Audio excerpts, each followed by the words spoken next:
Namaste everyone, and thank you for watching this video. Thank you for following the Mind Decoded posts on Instagram and on Facebook. I greatly appreciate your engagement with Mind Decoded and supporting our culture and the teachings of Bhagwan Valmiki. So Hanuman Jayanti is on the 19th of April this week, on the Friday, and I'm putting a video up on the whole purpose of Hanuman at a spiritual and at a practical level.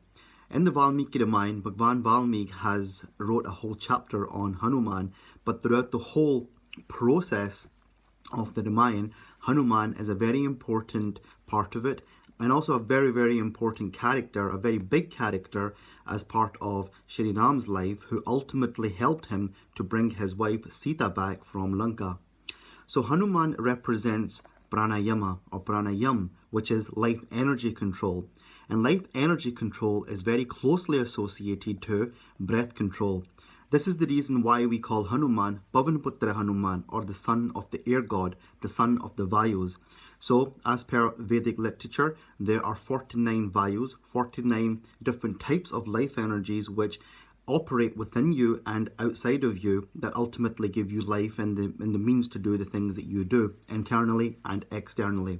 And Hanuman is the overarching pranayama, or the overarching vayu, which controls all 49, and all the other vayus but ultimately become smaller and smaller and smaller, and then you have all sorts of thousands of vayus which are operating. However, when a yogi is practicing pranayama, what he or she is ultimately trying to do is to bring conscious stoppage of the heart.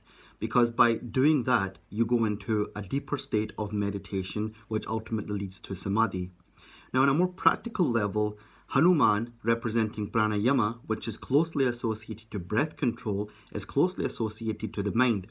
Another fact is that Hanuman's name actually means to kill the mind. So the mind is very closely associated to your success and failure in life, and the thoughts that you have, which ultimately come out on the outside as an action, which determine whether you will be successful or not. By practicing pranayama, you can slowly start taking control of the mind, and the mind can be a terrible master or a loyal servant, depending on how you allow the mind, you allow your consciousness to take control of your body and your mind.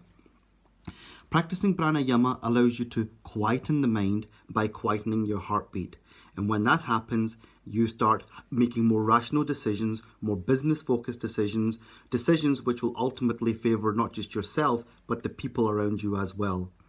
Now, all of this will be in my book, Mind Decoded, Rise of the Fallen Dove, as well as the courses which I'm developing with ThinkTree. There will be more posts coming up, so do keep checking the Mind Decoded platforms on Instagram and Facebook, and there's a lot more content coming. Thank you very much.